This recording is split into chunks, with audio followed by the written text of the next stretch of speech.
Olá, meus amigos, muito bom dia. Quando a gente amanhece, a gente dá graças a Deus.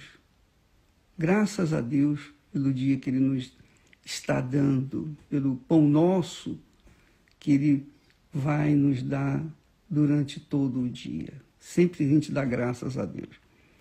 Mas eu queria dividir com vocês Sabe, eu estava pensando, e eu creio que você também deve ter pensado muitas vezes, e talvez venha ajudá-lo a raciocinar a fé, a pensar como Deus pensa, pensar os pensamentos de Deus.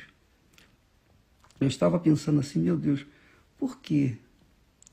Por que há um desnível tão grande no meio do cristianismo, digamos assim, no meio das pessoas que têm fé em Ti? Por quê? Por que alguns estão há tão pouco tempo na igreja e já alcançaram uma vida estável, abundante, abençoada, sobretudo receber o Espírito Santo? E a maioria, infelizmente, desgraçadamente, pesarosamente, continuam na igreja, acreditam até que tenham o Espírito Santo, mas tenham na sua vida o resultado pífio, mesquinho, miserável. A própria expressão das pessoas assim é uma expressão caída, fracassada. Você olha e você vê os olhos tristes. Não há brilho nos olhos dessas pessoas. E são fiéis, estão sempre na igreja, estão ajudando. Muitos são obreiros, muitos são colaboradores, e até mesmo entre pastores e bispos. E eu fiquei pensando, por que, meu pai, essa distorção espiritual? Por que alguns são tão abençoados, passam vida para a gente, passam fé, passam espírito, enquanto outros são aquele olhar de peixe morto há uma semana? Aí eu li a Bíblia aqui, eu peguei o livro de Oséias, o profeta Oséias. Ele diz assim, Deus fala através do profeta Oséias o seguinte, para o seu povo de Israel. Ele não está falando para estranho, ele estava falando para o povo de Israel, aquele povo que viu o poder dele no Egito, viu o poder dele na abertura do Mar Vermelho, viu o poder dele nas águas que saíram da rocha, viu o poder dele no pão que desceu do céu em forma de maná, viu o poder de Deus descer em forma de carne, as cordonizes. Mesmo assim, aquele pessoal era muito cabeça dura, era muito intransigente. Olha só, então Deus fala para esse povo através do profeta Oséias, eu te conheci no deserto, quer dizer, na hora da dificuldade, na terra muito seca. Eu te conheci na terra, no deserto, na terra muito seca. Depois, eles, se referindo aos filhos de Israel, depois eles se fartaram em proporção do seu pasto, quer dizer, se fartaram de bênçãos, se fartaram de tudo que Deus lhes dava. E aí ele conclui dizendo, estando fartos, ensoberbeceu-se o seu coração, por isso se esqueceram de mim. Então Deus sabe, Deus conhece aqueles que vão se ensoberbecer dele, aqueles que vão dar de ombros. igual que Jesus fez, ele curou 10 leprosos, ele sabia que somente um voltaria. Mas é assim a humanidade, é assim o ser humano. O ser humano é ingrato por natureza, cruel, injusto para com Deus. E muitas pessoas ficam a perguntar, por que a minha vida não vai para frente? Eu não ando no pecado, não faço nada errado, mas ela não sai do que... Parece que eu estou andando em círculo. Aí é que está, minha amiga e meu amigo. É agora que eu quero dividir com você a resposta que Deus nos deu. Ele falou, ele me inspirou, ele me deu uma direção, dizendo o seguinte: da forma como nós o tratamos, também ele nos trata. É assim. Da forma como você trata a Deus, da forma como você se relaciona com Deus, com esse ser espírito, que não se vê, que não se toca, que não se sente, da forma como você o trata, da forma como você, não só você, eu, todos nós, da forma como nós o reverenciamos, o tratamos, o honramos, ele também nos trata, nos honra e etc. Jesus também falou sobre isso.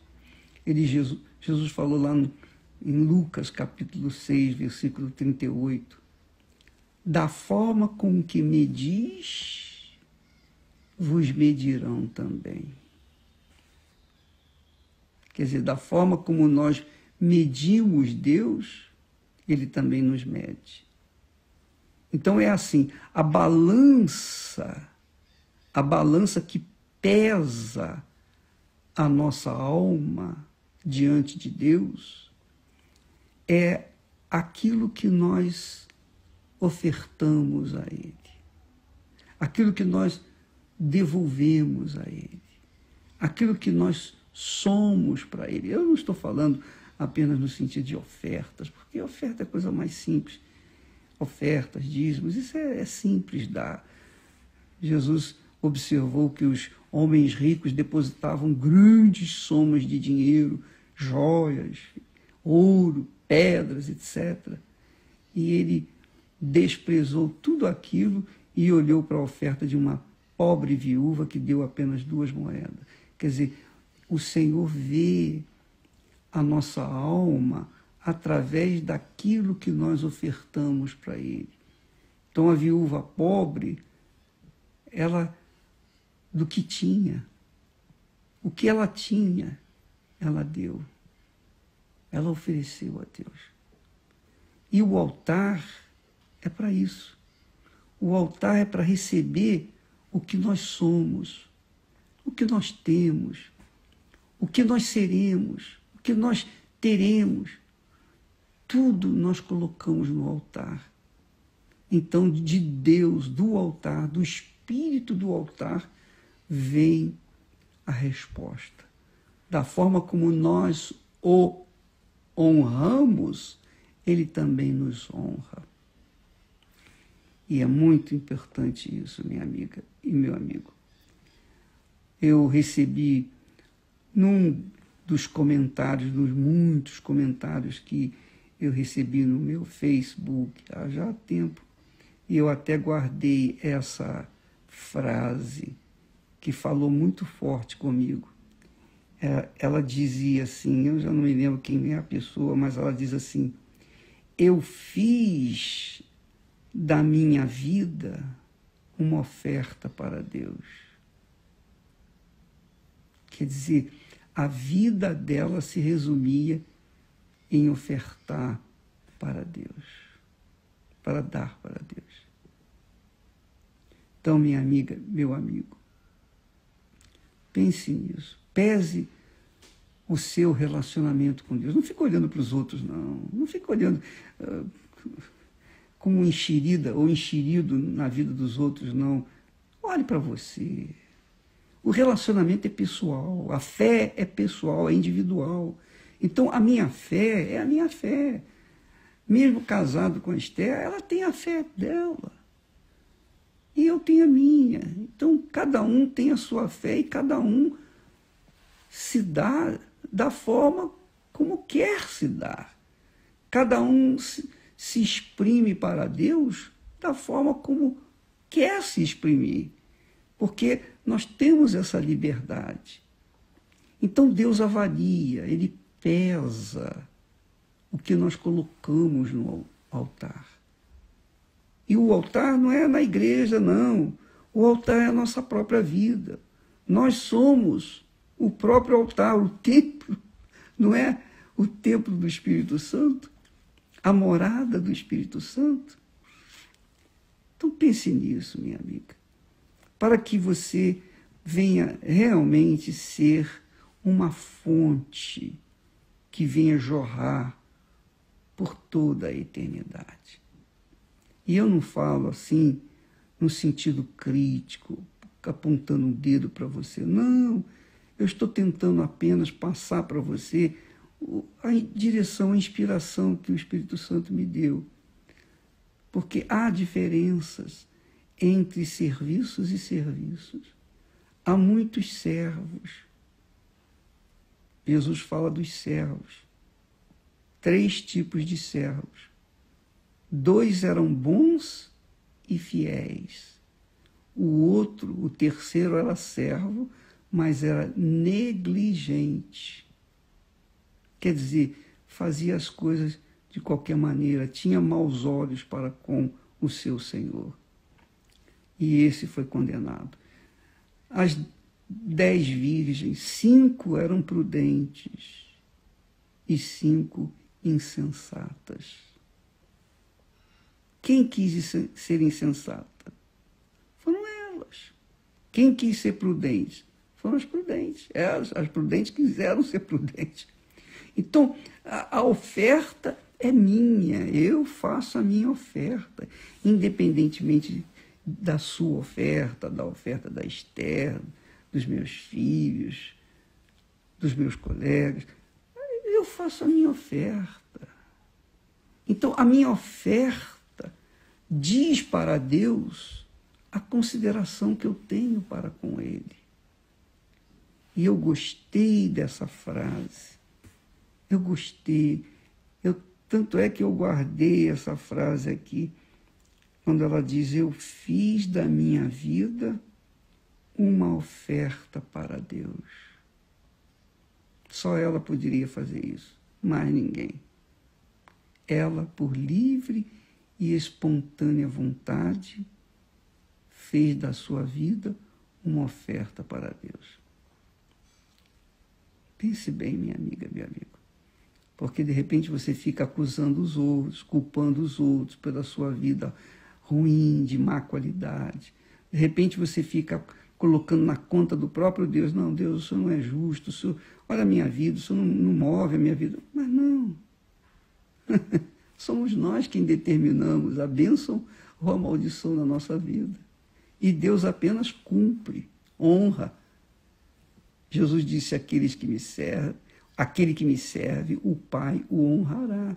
Então, se nós o servirmos de todo o nosso coração, de toda a nossa alma, com todo o nosso pensamento, com toda a nossa força, que quando nós nos esmeramos para servi-lo, então Ele vê tudo isso e recompensa de acordo com o que nós lhe ofertamos. Pense nisso, minha amiga, meu caro amigo. Veja a sua vida. Avalie, pese a sua vida.